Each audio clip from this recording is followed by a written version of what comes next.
Bonjour, je voulais faire ce matin une petite vidéo sur la rythmique du boléro de Ravel. Parce que j'ai vu, alors je vous l'ai mis en lien dans le billet, vous verrez d'aujourd'hui, l'Orchestre National de France. Alors les musiciens sont confinés aussi chez eux, bien sûr, ils ne peuvent pas jouer en ce moment ensemble, ils ne peuvent pas répéter. Et voilà. Alors ils ont enregistré, vous verrez, c'est une version un peu raccourcie, hein. Ils ont fait ils se présentent, et puis après on les voit au fur et à mesure, puisque vous savez, vous vous souvenez, on a regardé le boléro de Ravel en début d'année. C'est donc ce sont deux thèmes, deux mélodies qui reviennent en permanence, et au fur et à mesure, donc il y a de plus en plus de monde qui joue, quoi. Et ce qui est sympa, c'est que c'est une pièce qui est très pédagogique, parce que il y a beaucoup d'instruments qui ont leur petit moment de gloire un petit peu, puisqu'ils jouent tout seuls le thème.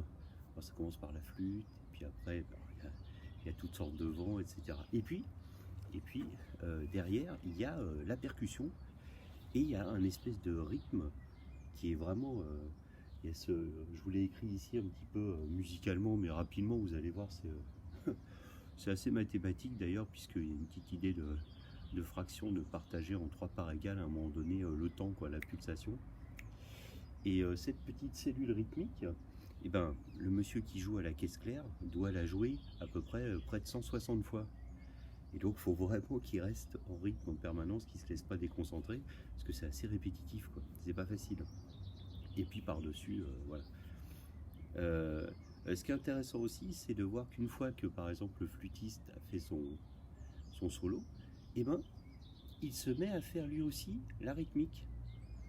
C'est pas après il se tourne les pouces autres. Alors de temps en temps il refait la mélodie avec d'autres, mais quand il a terminé et quand il laisse la place à quelqu'un d'autre pour parler et reprendre la mélodie, et ben il se met aussi à faire simplement à accompagner la caisse claire, la rythmique. La caisse claire, c'est un petit peu ça ressemble à ça, quoi.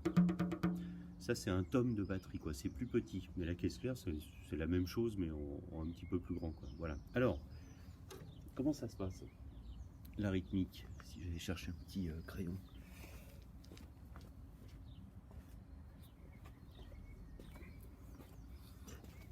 Et voilà ce que ça fait, vous vous souvenez, on l'a déjà entendu, hein, ça fait ça, donc 1, 1, 2, 3, 1, 1, 2, 3, 1, 1, 1, 1, 2, 3, 1, 1, 2, 3, 1, 2, 3, 1, 2, 3, 1, et c'est reparti, 1, 2, 3, 1, 1, 2, 3, 1, 1, 1,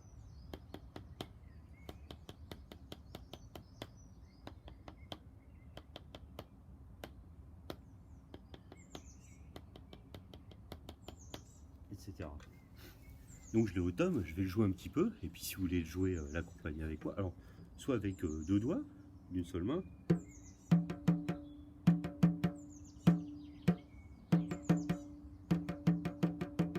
c'est reparti.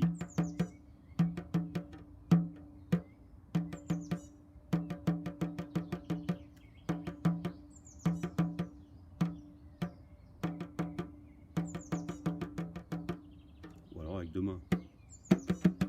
Je vais bien le caler, ce sera plus simple que comme ça.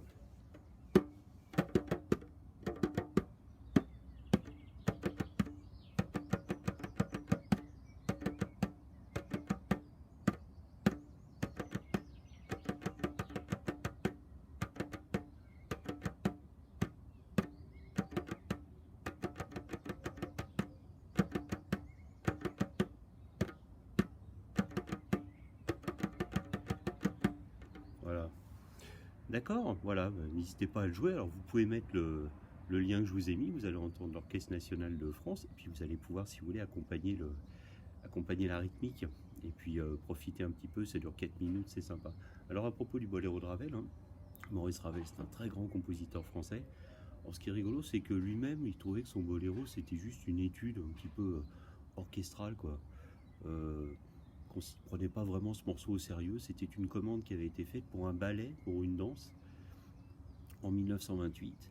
Et ça a eu un succès pas croyable, quoi. Et d'ailleurs, il en était un peu peiné lui-même, parce que c'est vrai que le boléro n'a vraiment rien à voir avec le reste de sa musique.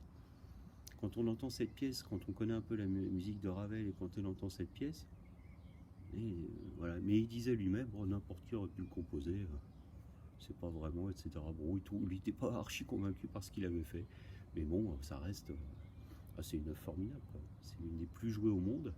Et puis, au niveau pédagogique, hein, je le redis, pour découvrir les instruments, il n'y a rien de mieux, quoi. C'est extraordinaire. Puis il y a ce fameux crescendo, hein, donc c'est-à-dire que ça démarre doucement, puis sur entre 15 et 18 minutes, ça dépend à la vitesse où vont les chefs d'orchestre, hein. Mais voilà.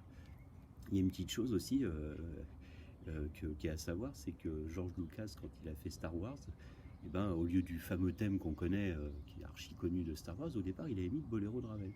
Et juste avant que le film sorte, il a changé d'avis. Mais dans les premières projections en privé qu'il a fait du premier Star Wars avec son équipe et tout ça, eh bien, il y avait encore dans la bande son, dans la bande originale, il y avait le boléro de Ravel.